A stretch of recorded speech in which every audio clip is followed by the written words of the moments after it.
Oye, país, buenas noches. Oye, país, yo soy Rudy González. Gracias por su compañía en esta hora, como cada noche, aquí en Color Visión.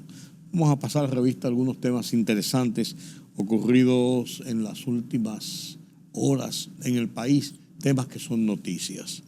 Hizo bien la Cámara de Diputados en darle una solución al tema este del diputado Miguel Gutiérrez, preso en los Estados Unidos ya por 2 años y medio, acusado de narcotráfico, con un proceso bastante serio, bastante grueso, y parece que con cargos muy fuertes y muy serios que le comprometen su situación.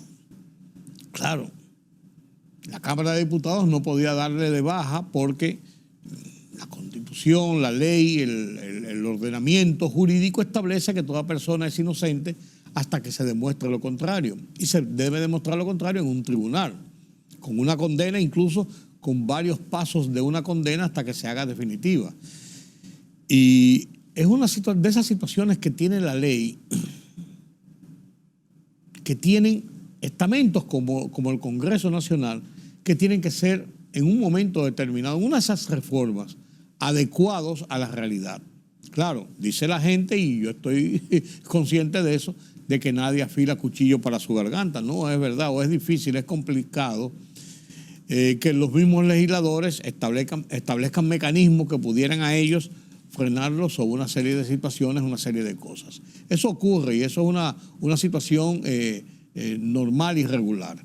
El tema es que a eso había que darle una salida porque eso da un mal ejemplo y contradice una serie de principios que se tratan de enarbolar y que en paralelo van corriendo en República Dominicana sobre cómo tratar de hacer una sociedad menos ilegal, menos ilegítima, más apegada a los reglamentos y a las leyes, a las buenas costumbres. Pero qué bueno que se resolvió esto, ahora le toca al Partido Revolucionario Moderno enviar una terna para sustituir esa vacante que hay de este diputado de Santiago.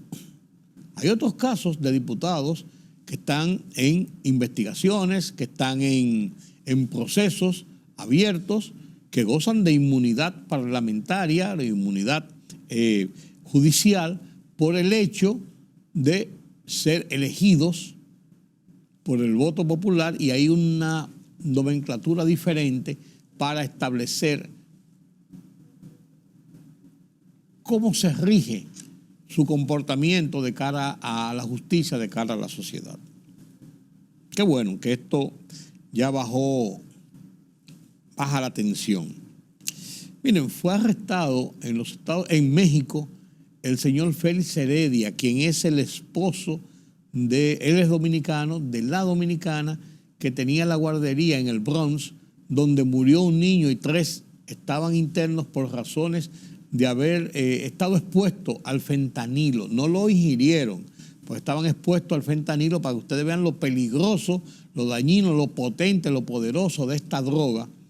Parece que lo tenían escondido debajo de una colchoneta, es lo que ha dicho la autoridad inicialmente, y los efectos del fentanilo provocó la muerte de un niño de 1 año y 8 meses, algo así, y hay otros 3 niños intoxicados por el fentanilo en situación delicada en los hospitales de la ciudad de Nueva York. Esto fue un escándalo internacional incluso. Y la señora está arrestada, ella dice que ella le tenía rentado una habitación al señor ahí, pues parece que el señor es su esposo. Y el señor escapó. Se había versionado que en República Dominicana había sido un punto de refugio, que habría logrado viajar a República Dominicana, pero ahora se indica que fue en México que lo arrestaron, preparando una vía para venir a República Dominicana a esconderse por la persecución policial en la ciudad de Nueva York. Un hecho triste, un hecho enojoso, un hecho aleccionador.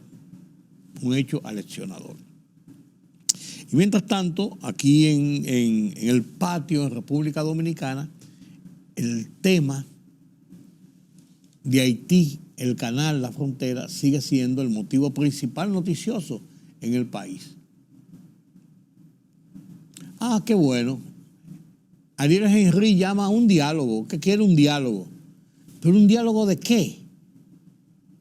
Si la República Dominicana ha exigido que una acción ilegal del gobierno haitiano, porque ya el gobierno ha dicho que está involucrado, que lo apoya, que lo respalda, que está de acuerdo, del gobierno haitiano, con el apoyo del gobierno haitiano, se está produciendo en desmedro de la República Dominicana. Y el gobierno de la República Dominicana, a través de su presidente, Luis Abinader, le ha dicho, no, nosotros no permitimos eso. Eso viola nuestros acuerdos, eso viola nuestros tratados, eso viola la buena convivencia entre los dos países. Y ha exigido que eso se paralice. Y ha dicho, sí, nosotros podemos entrar en un diálogo a ver qué es lo que se piensa hacer ahí, qué perjuicios puede traer, cómo se podría hacer. Pero un diálogo después que ellos paren los trabajos, pues no con una espada de Damocles sobre la cabeza. Y además con la arrogancia que ellos dicen que nosotros los perseguimos, que los maltratamos. Se están haciendo la víctima después que ellos son los victimarios contra nosotros.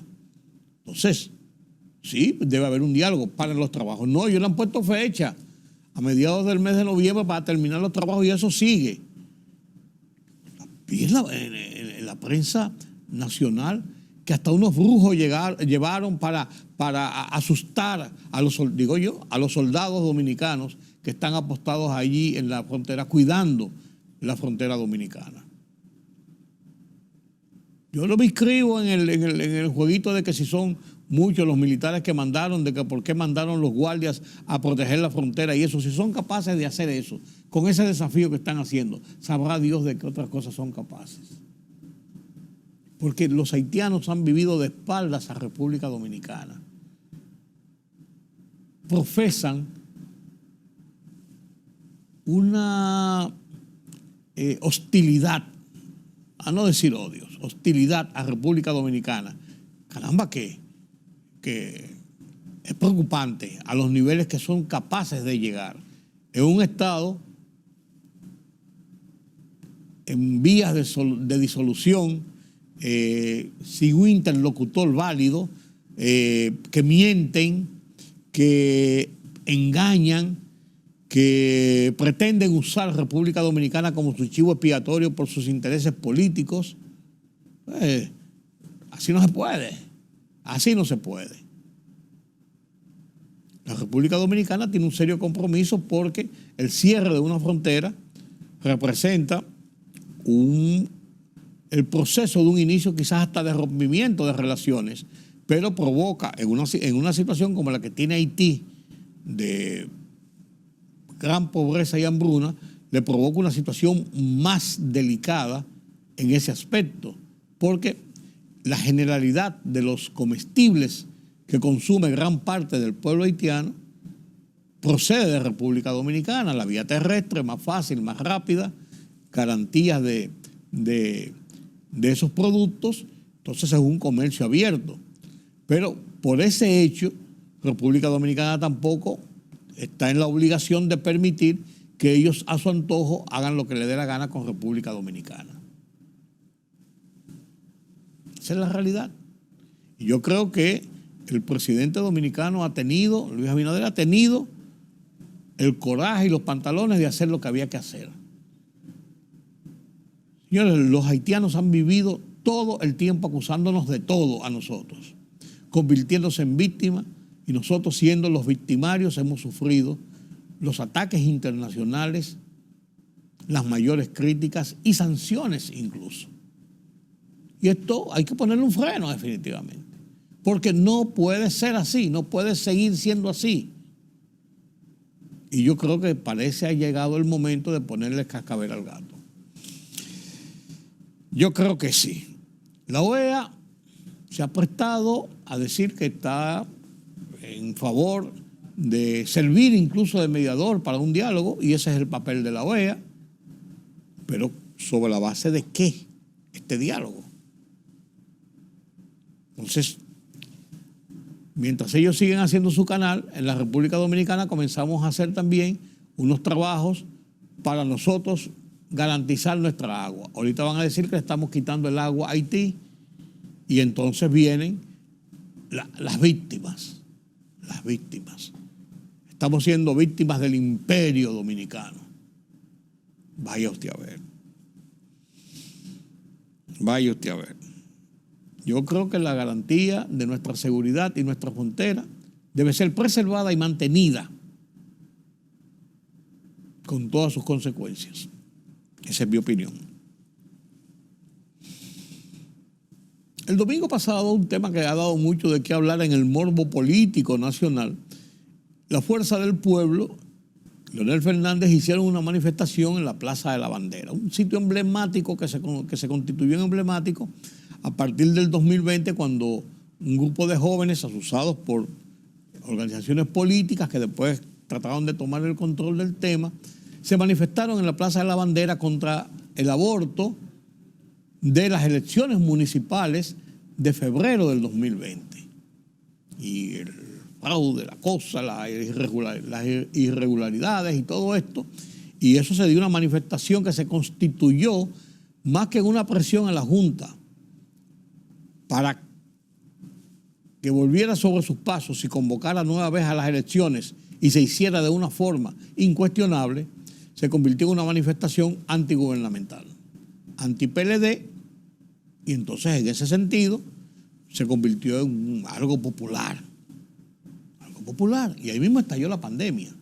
Y las elecciones se celebraron en marzo, salieron bien, después se celebraron, de mayo no pudieron celebrarse por los rigores de la pandemia y se celebraron en julio y salieron bien. Bien. Ahora Leonel Fernández usó ese escenario emblemático frente a la Junta, donde un escenario de protesta, para hacer su concentración de anuncio de que había llegado a la inscripción de 2 millones o más seguidores partidarios de su proyecto político de cara a las elecciones del 2024. Entonces se ha convertido esto en que si habían o no habían tanta gente o tanta gente. Claro, no habían 2 millones de personas porque es imposible. Reunir 2 millones no lo reúne nadie, y menos en la Plaza de la Bandera. Pero yo creo que lo importante, a mi juicio, a mi forma de ver la política, son las realidades, el ejercicio de la democracia. Y yo creo que ese es un ejercicio de democracia, hacer una manifestación, incluso por encima de lo que se ha estipulado en la Junta Central Electoral, que ha reculado un tanto sobre la celebración de los mítines, caravanas, manifestaciones de cara a las elecciones próximas. Este domingo se celebran las primarias y los partidos están presionando por sus candidatos. Pues las manifestaciones, concentraciones y demostraciones públicas no están autorizadas porque son hacia lo interno. Bueno, por el PLD, dentro de todo esto que se ha liberalizado, hizo su concentración. Yo creo que me da la impresión de que lo que buscaba Leonel Fernández y la Fuerza del Pueblo no era mostrar fortaleza de millares y millares y millares de personas, sino hacer una demostración de que estamos en la calle y seguimos en las calles. Y yo creo que le salió bien. Yo creo que le salió bien. Haber mandado a tomar fotos con unos drones a las 12, la 1 del día para decir que eso es lo que había, no tiene sentido. Andar diciendo por ahí que sí, que habían 1 millón de personas, 500,000 personas, no tiene sentido. Yo creo que el sentido tiene el ejercicio democrático. Sobre eso trato en mi columna de esta semana, en el Listín Diario, que se titula precisamente Un ejemplo de campaña. Lo comparto con ustedes a continuación.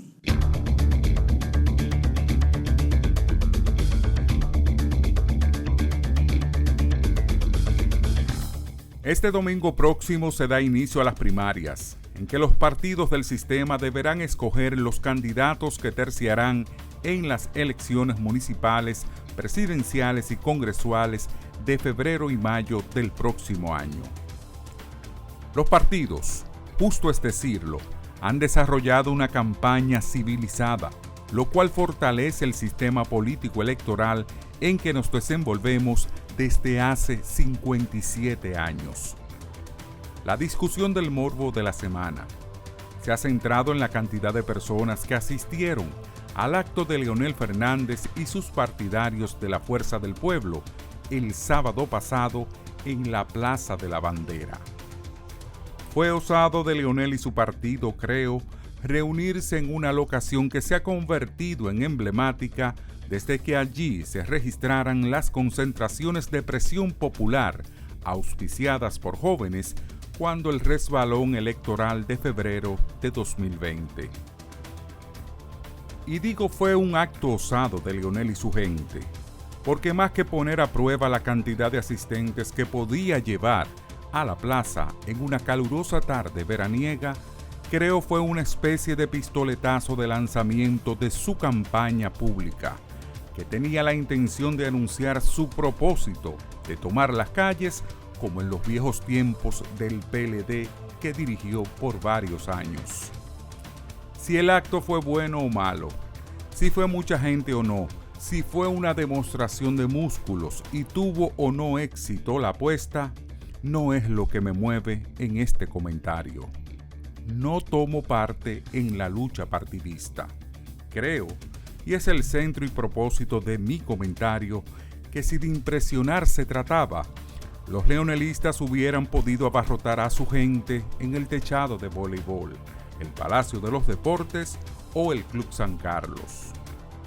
Saludo este tipo de manifestaciones político-electoral, porque entiendo representa el ejercicio de democracia electoral en orden, en paz, con música, alegría, que debe ser el modelo de campaña que junto a las propuestas de gobierno que debemos aspirar.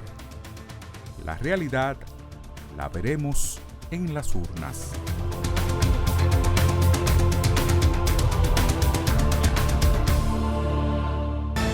La libertad solo reside en los estados en los que el pueblo tiene el poder absoluto. Por el respeto a los valores democráticos y la dignidad del pueblo dominicano, el rumbo de la tarde, plural, objetivo, comprometido siempre con la verdad. Con Georgie Rodríguez, Rudy González y Ramón Colombo. Los poderosos ya están en el aire.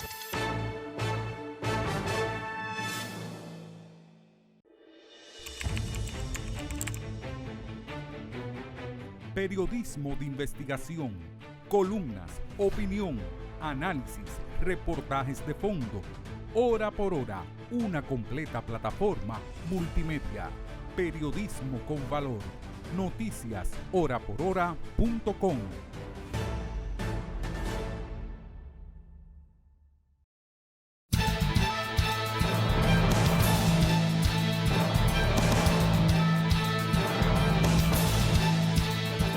La Secretaría General de la Organización de Estados Americanos, OEA, informó que ha venido manteniendo consultas con autoridades de República Dominicana y Haití respecto al diferendo por la construcción de un canal haitiano en el río Dajabón o Masacre.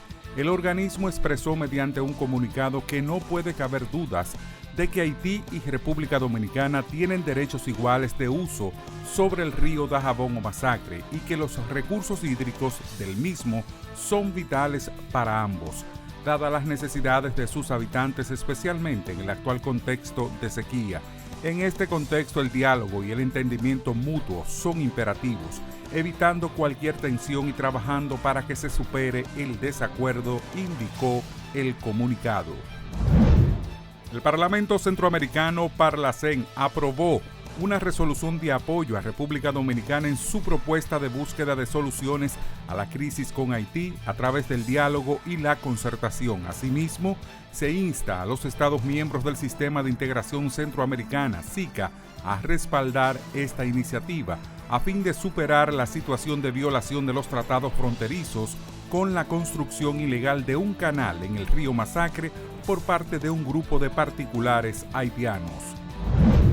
El Banco Mundial reafirmó su compromiso de continuar cooperando con el crecimiento económico de República Dominicana. La representante de la entidad aboga por un pacto con las fuerzas vivas para que se continúe con los procesos de modernización institucional. En el acto de apertura del primer Encuentro Nacional de Reforma y Modernización de la Administración Pública, la representante de la entidad financiera aseguró que con el inicio de este proceso se debe fortalecer la institucionalidad del gobierno. El Ministerio de Educación está promoviendo la formación de orientadores escolares y egresados de la carrera de psicología como trabajadores sociales escolares para fortalecer el vínculo de las escuelas con las familias y tratar de minimizar el acoso y la violencia. La directora del Departamento de Orientación y Psicología del MINER, Francisca de la Cruz, indicó que contrario a los orientadores que solo atienden a los estudiantes dentro de las escuelas, los trabajadores sociales estarán más vinculados con la comunidad.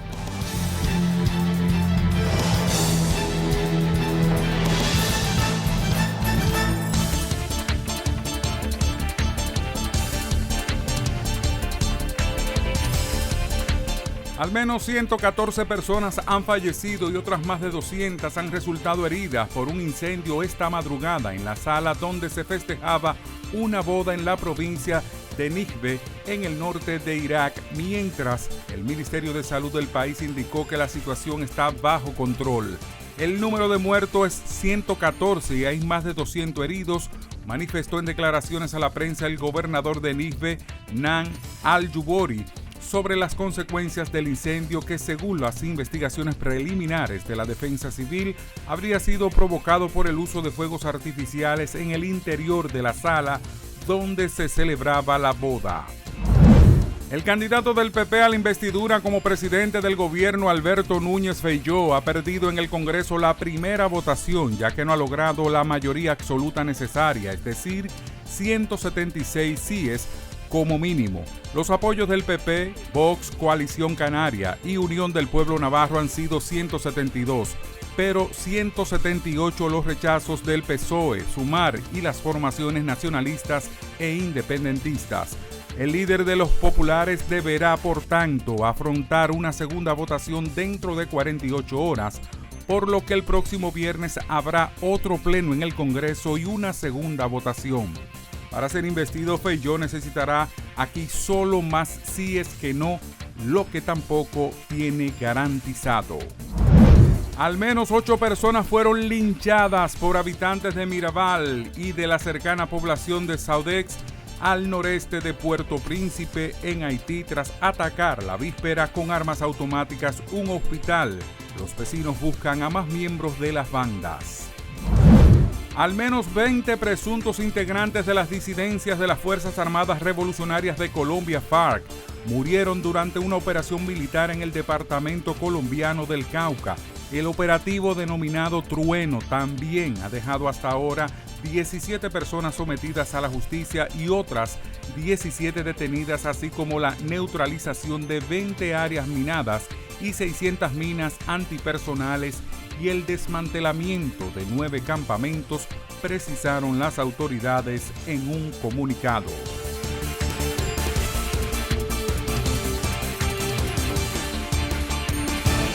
La libertad solo reside en los estados en los que el pueblo tiene el poder absoluto. Por el respeto a los valores democráticos y la dignidad del pueblo dominicano, El Rumbo de la Tarde, plural, objetivo, comprometido siempre con la verdad. Con Georgie Rodríguez, Rudy González y Ramón Colombo. Los poderosos ya están en el aire.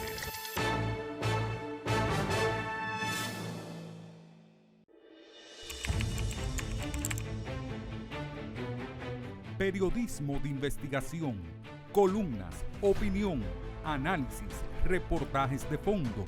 Hora por hora, una completa plataforma multimedia. Periodismo con valor. Noticias horaporhora.com.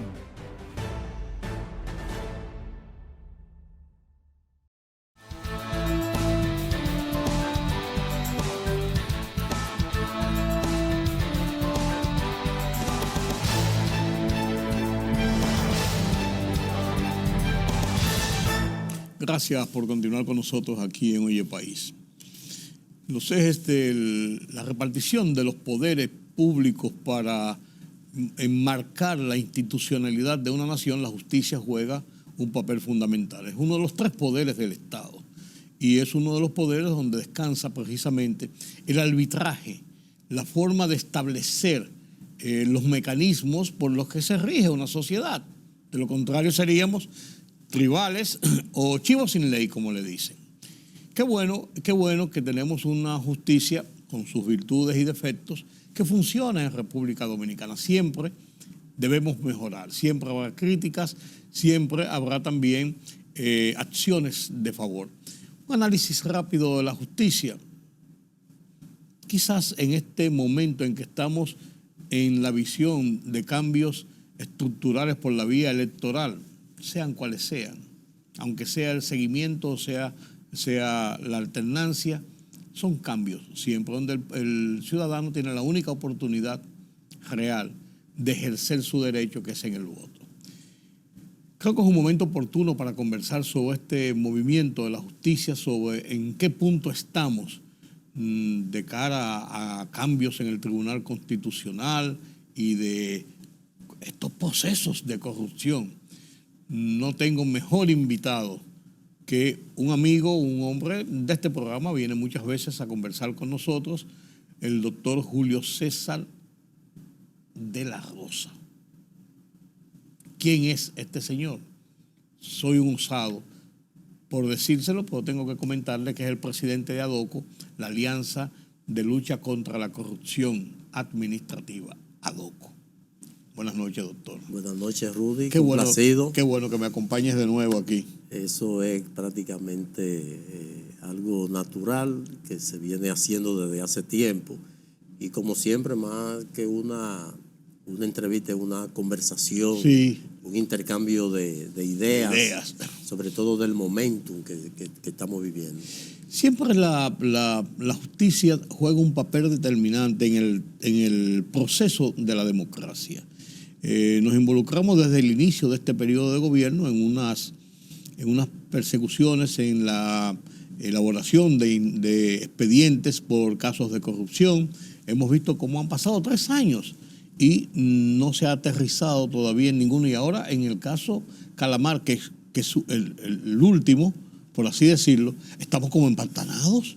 ¿Y qué pasa con esto?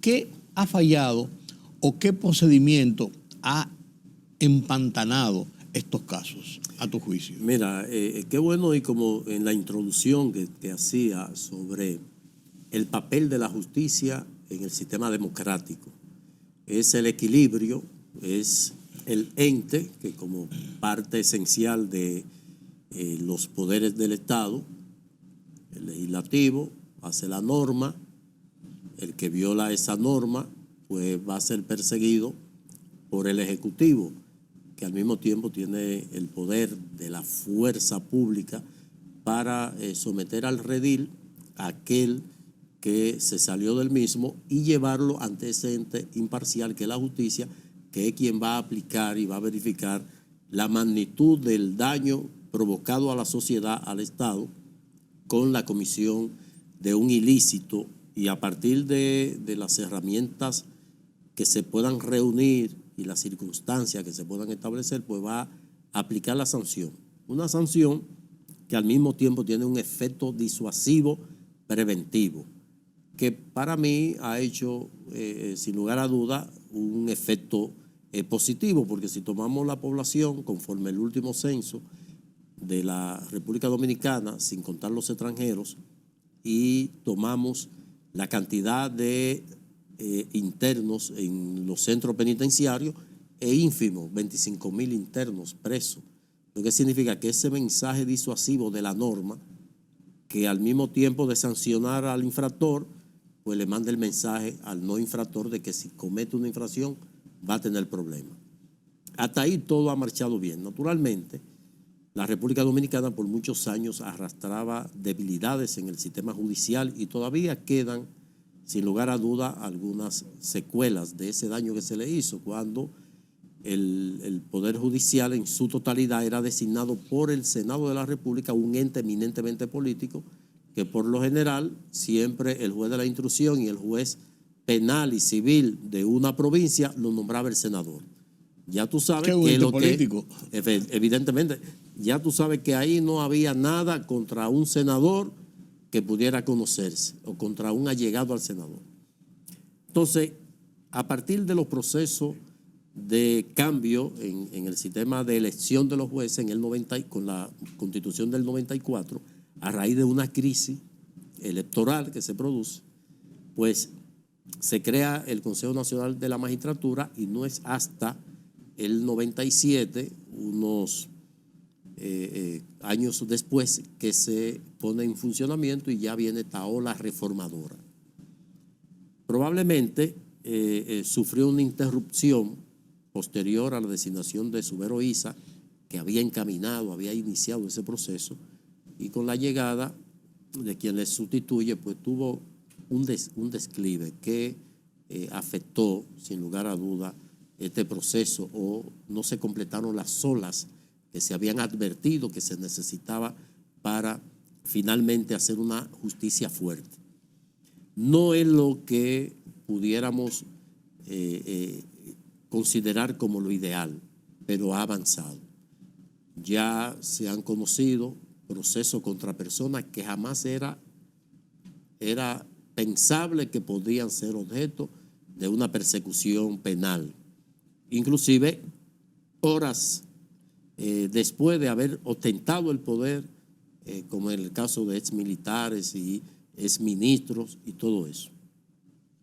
De que no se ha hecho probablemente lo que se aspira que ocurre en otros países donde hay varios debates sobre si se está abusando de la prisión preventiva, si los casos se están cayendo al llegar a la jurisdicción de juicio por alguna falencia en la elaboración del proceso, del expediente. Bueno, eso es parte del proceso. Siempre van a haber altas y bajas y siempre habrá un porcentaje de error.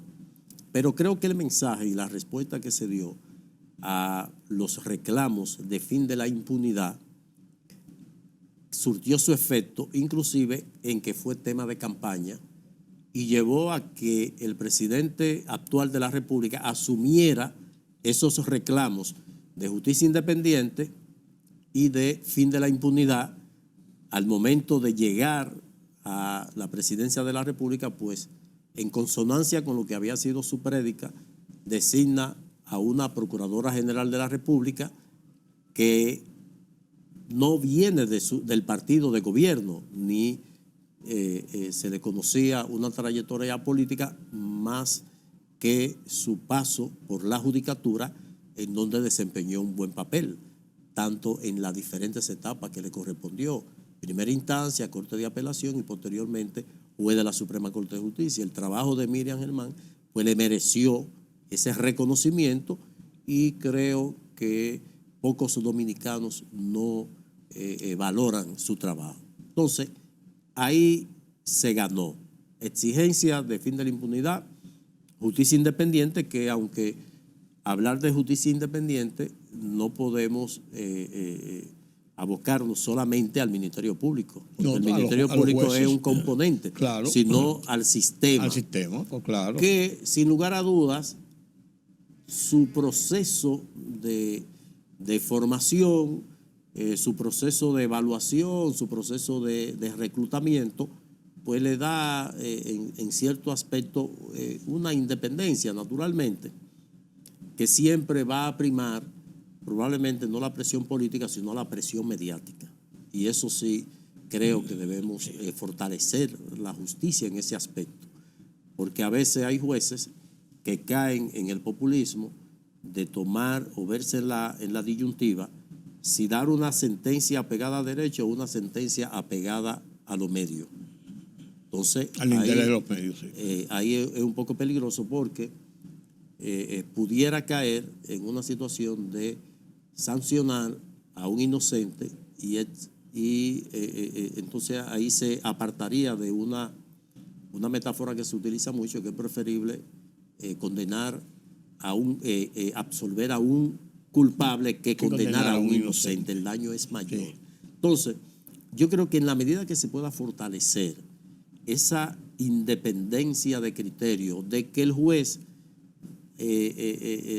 haga desaparecer de su pensamiento de que por condenar no investigan disciplinariamente, ni someten, ni cancelan jueces.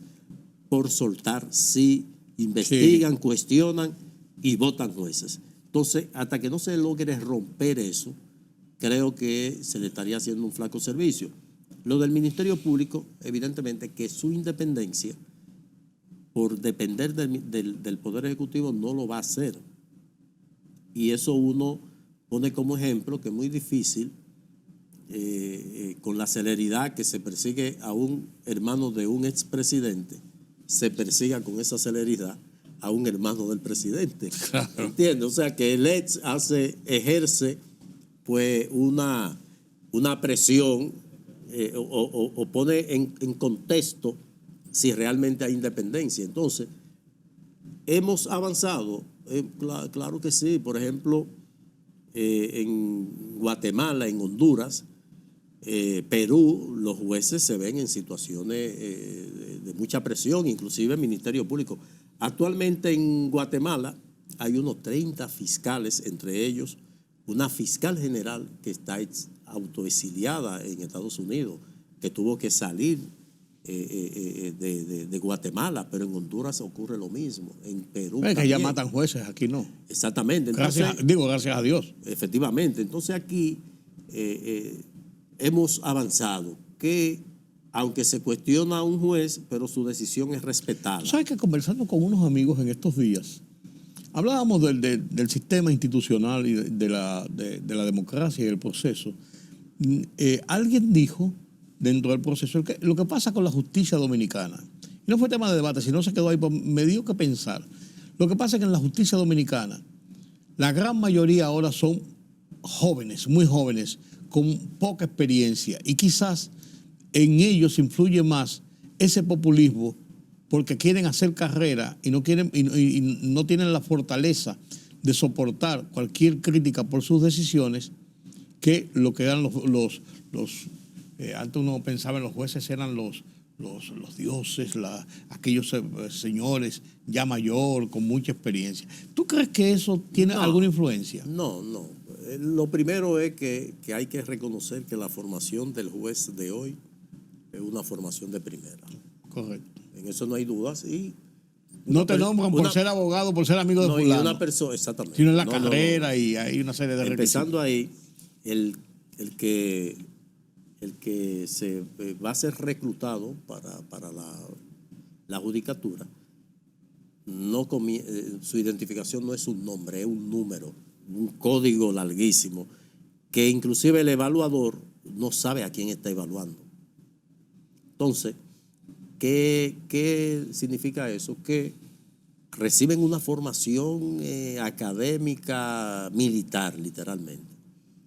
Y tú no vas a abrir un concurso de oposición para jueces que comienzan por el primer nivel, juez de paz, y van ascendiendo a una persona con 75 años. No, claro. Entonces tienen que ser jóvenes. Ahora, algo que debo dar el beneficio, y es en lo que se critican a los jueces, a los de ahora, jóvenes, adultos, viejos y todo el mundo, es con el tema de la prisión preventiva. Aunque en mi concesión de protección de los derechos fundamentales, yo soy partidario de que se aplique la esencia del Código Procesal Penal en lo referente a las medidas de coerción, que te pone la prisión preventiva como última de las medidas de coerción, de las 7, la condiciona a varios elementos que deben concurrir para exponerla. Además de ser la última, la condiciona. Efectivamente. Entonces, los procesos que se han conocido de corrupción y que se ha impuesto como medida de coerción la prisión preventiva, aunque yo soy defensor de la garantía de que se le debe proteger, de que la libertad es la regla y la prisión la excepción, pero hay casos, sobre todo esos casos sonoros, que no hay otra salida que no sea la imposición de medidas de coerción consistente en prisión preventiva. No, pues yo diría no por sonoros, sino por peligrosos. Porque los sonoros, si yo asumo esto de los sonoros, hablo entonces del populismo, porque es sonoro. Exacto. Porque ¿por qué se sale a hablar y a cuestionar la prisión preventiva mientras es a Juan Pérez, al chofer de carro público que se la ponen, a nadie le importa si se está abusando o no? Ahora, estamos hablando que para el sistema, y es lo que los jueces han interpretado, porque los jueces son testigos de excepción ahí, la aptitud, Rudy, de un investigado, de un procesado, cuando tiene medida de coerción consistente en prisión preventiva, a cuando está en libertad es totalmente diferente.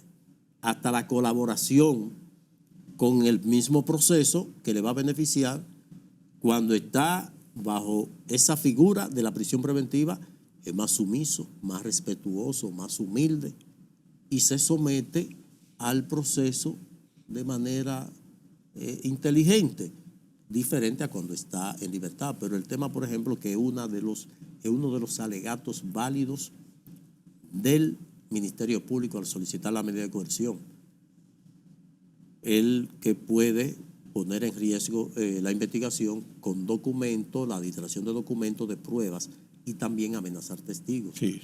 No es lo mismo. No, eso sí son atenuantes claras. No es lo mismo que yo como testigo requerido por el Ministerio Público de un caso contra Juan Pérez, que él en libertad me llama y me dice, mira, ten cuenta, te van a preguntar sobre esto y esto y esto, así que ten cuenta lo que tú vas a decir.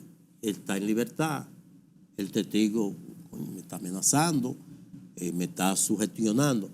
Ahora, es igual. Pero eso también puede hacerlo a través de testaferros estando preso. No, pero es diferente. Para el testigo dice, no, pero este tipo está preso, yo no me voy a echar vaina por él para caer preso como él. La fiscalía me está requiriendo una información y yo tengo la información y la fiscalía tiene como verificar si yo le estoy dando la información. Es más práctico. Sí. Entonces, yo voy a colaborar con el Ministerio Público. Yo no voy a caer como está el preso, porque no es que él va a llamar, él va a mandar a amedrentar. Ten cuidado. Pero que tenga cuidado de que tú estás preso y la fiscalía me ha ofrecido esto. Porque también dentro de lo que es la delación premiada o colaboración premiada, pues el Ministerio Público para construir un caso evidentemente que tiene que dar algo y por lo general a quien le da algo es a quien tiene que aportar en medio del proceso.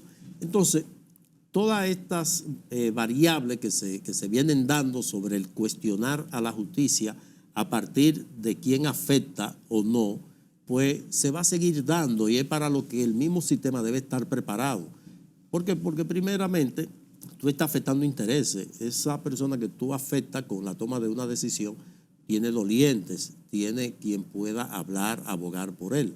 Entonces, si procuramos justicia, lo único que yo aspiro y ojalá se pueda alcanzar, ese aspiracional, es la celeridad de los procesos. Inclusive... Bueno, mira que se cayó un proceso por estos días. Exactamente, la extinción. Tenía 7 extinción, años dando vueltas. Que ahora mismo con el caso Medusa hay una amenaza de que por el volumen del expediente se pudiera llegar al plazo de la extinción por el tiempo, porque aquí hay plazo. Entonces, yo me decanto por el sistema de Estados Unidos. Estados Unidos investiga, tú en libertad, te va dando soga, y cuando te alan, te colocan frente a la justicia en condiciones de conocerse tu juicio pronto. Entonces, ¿en qué debilidad cayó o en qué trampa cayó el Ministerio Público? Que el Ministerio Público, como se alegaba en los casos que se caían falta de pruebas, ha querido sobrepasar las pruebas que obtiene. Porque es verdad. Y ralentiza. Entonces el Ministerio Público, probablemente en un mal cálculo de que el sistema de justicia pues no tiene los actores que demanda, auxiliares, jueces y tribunales. Estamos hablando que primero, las condiciones, aquí un tribunal te fija 20 audiencias, donde materialmente sabe que de esas 20 audiencias nada más va a conocer 10. Entonces, cuidado. Efectivamente, eso que te citaron para hoy no te lo pueden reenviar para mañana, porque para mañana hay una programación, ni para pasado, ni para el martes, el lunes. ¿no? Entonces tiene que buscar una fecha de meses, porque ya hay una programación. Y así se va cayendo y se va convirtiendo la mora judicial en algo letal que afecta el accionar del Ministerio Público, porque el Ministerio Público trabaja y por eso inclusive digo que en un mal cálculo se va ante la petición de 18 meses de prisión preventiva, que también eso le hace mal porque te da una especie de tranquilidad de que tú tienes 3 meses, pero en esos 18 meses tienes que revisar obligatoriamente cada 3 meses. Tú tienes que estar mandando, buscando y haciendo cosas y buscando elementos para demostrar que no hay presupuesto para darle la libertad o variarle la medida. Entonces, si el sistema actuara al unísono de que haya más tribunales, más personal, que el Ministerio Público pueda reunir las evidencias y solicitar 3 meses de medida de coerción. Inclusive hay casos en donde no habría que conocer solicitud de medida de coerción, sino irse a la preliminar directamente. Y en la preliminar solicitar una medida de aseguramiento y acelerar los procesos. En la medida que se acelere el caso, eso inclusive va mandando un mensaje positivo, porque el mensaje negativo que manda esto dice, no, eso se va a morir, eso mira, ya hay esto, es algo incómodo, voy a estar viajando al tribunal, pero eso en algún momento se cae. Entonces yo creo que debe celebrarse una gran cumbre para buscar, analizar, porque eso se tiene, ese levantamiento se tiene.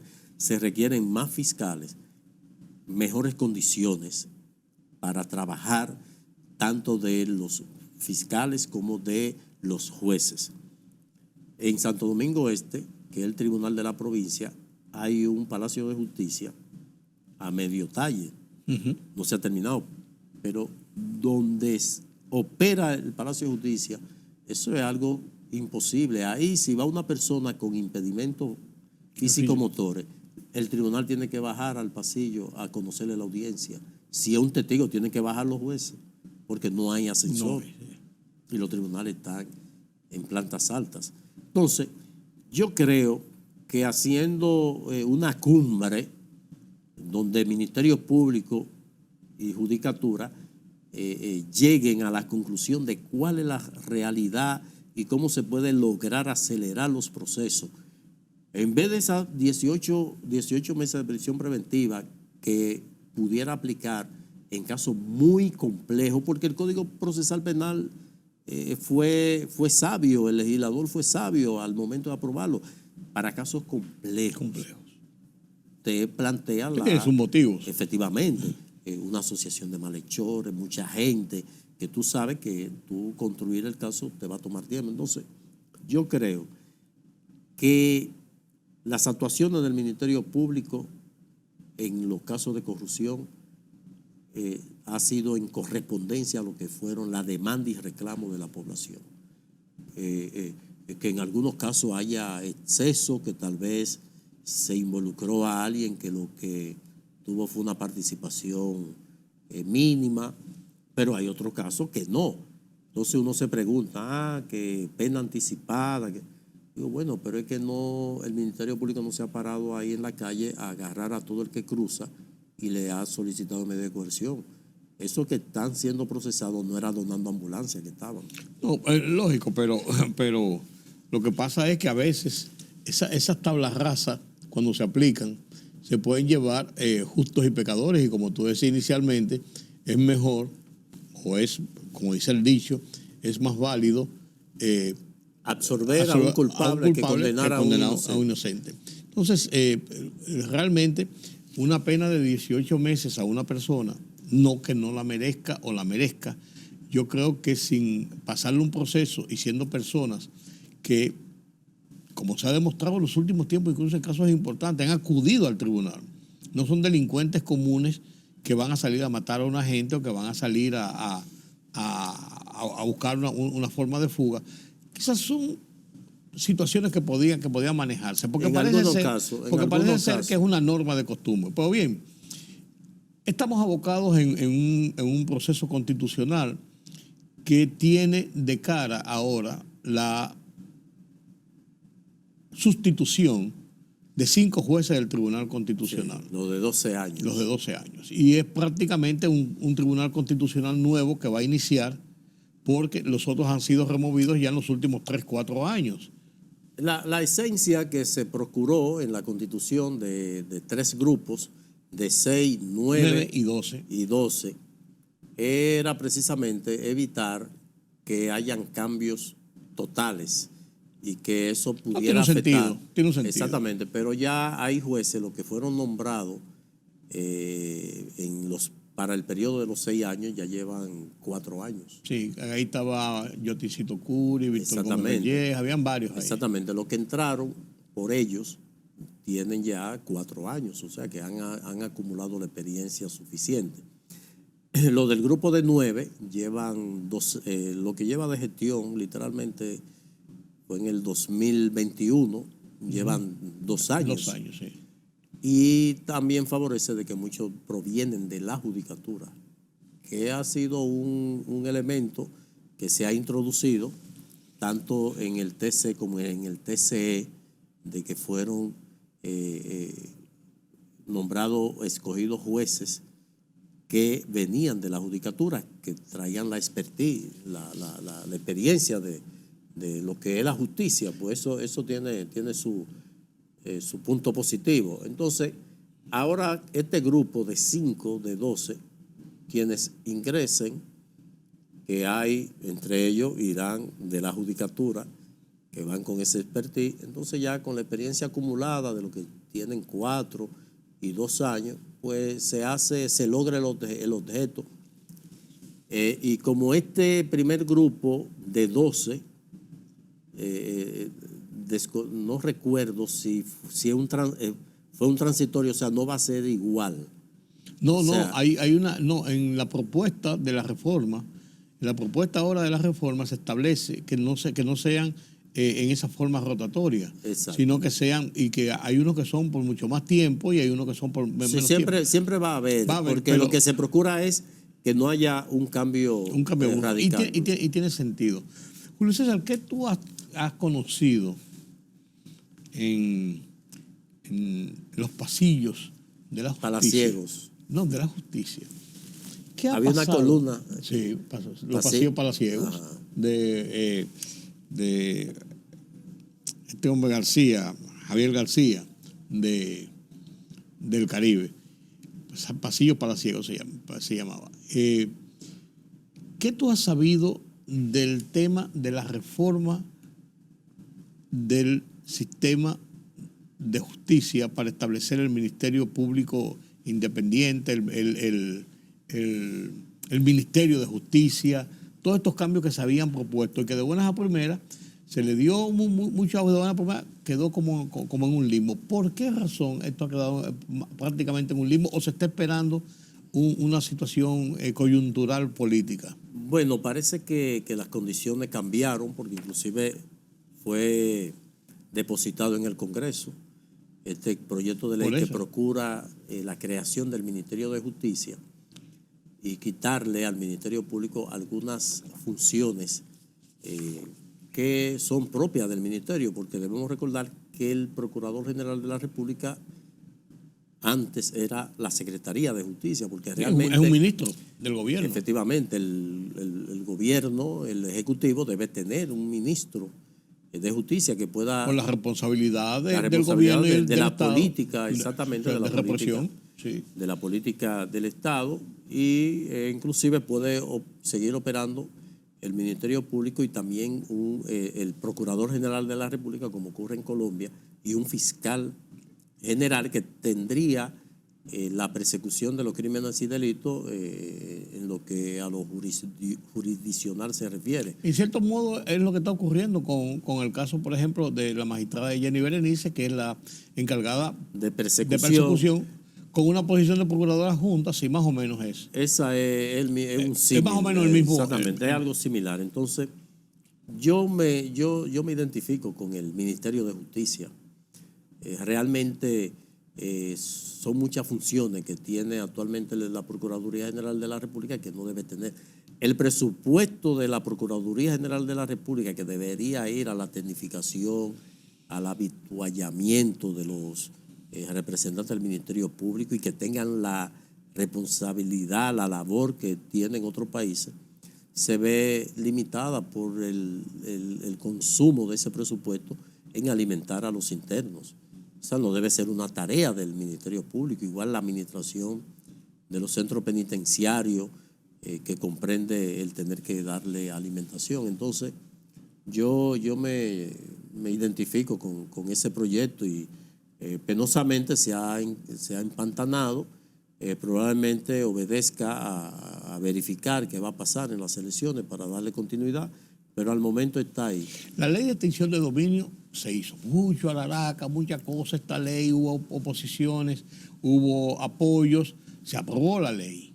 Se satisfizo una demanda. Un requerimiento, bien, sobre todo sí, externo. Bien. Se hizo cuando tenía el tiempo para entrar en ejecución.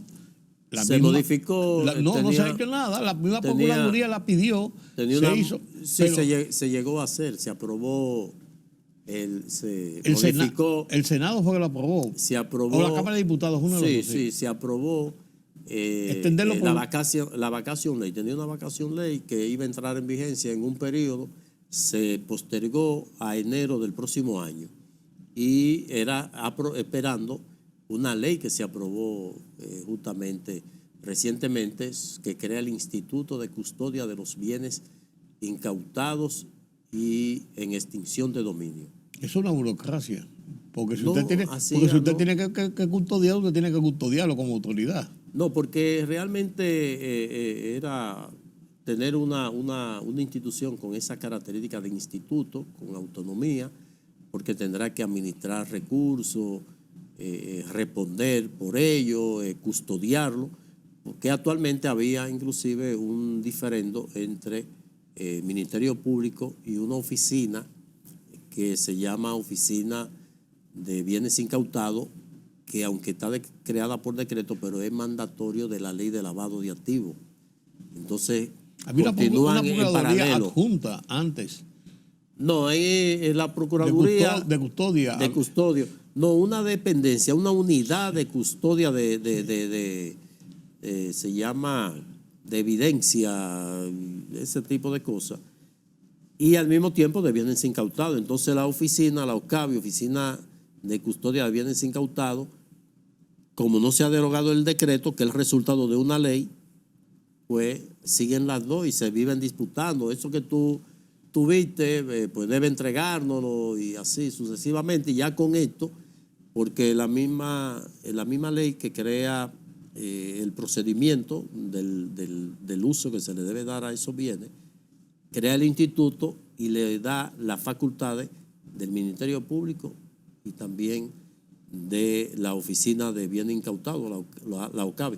El conflicto estaba, el diferendo, porque el Ministerio Público quería seguir teniendo la administración de los bienes que incautaba, alegando una serie de figuras que pudieran considerarse también. Si tú haces una evaluación así rápida, tenemos el tiempo encima ya, ¿estamos bien, estamos mejor, estamos peor? ¿Qué debemos hacer? No, estamos bien, encaminándonos a estar mejor. En la justicia. En la justicia, claro. Claro, y que se han dado pasos. Ya, por ejemplo, esto que ha ocurrido por parte del Ministerio Público, quien le sustituya no puede variarlo. Tiene que seguir el trabajo que se ha hecho. Y aquí tenemos los fiscales que pueden continuar dentro de 10 o 15 años la labor que ya requiere. Ya se han sentado precedentes que antes no teníamos. Inclusive, a diferencia de otros países que se creía tener una mayor fortaleza, el sistema de justicia, no se han producido cosas que aquí se han producido. Vamos a esperar, vamos a ver. Seguimos apostando a que el sistema funcione. Gracias por acompañarnos en este conversatorio con Julio César de la Rosa, siempre oportuno, siempre importante. Así llegamos al final de esta emisión de Oye País. Mañana una cita nueva vez aquí en Color Visión. Yo soy Rudy González. Pasen un feliz resto de la noche.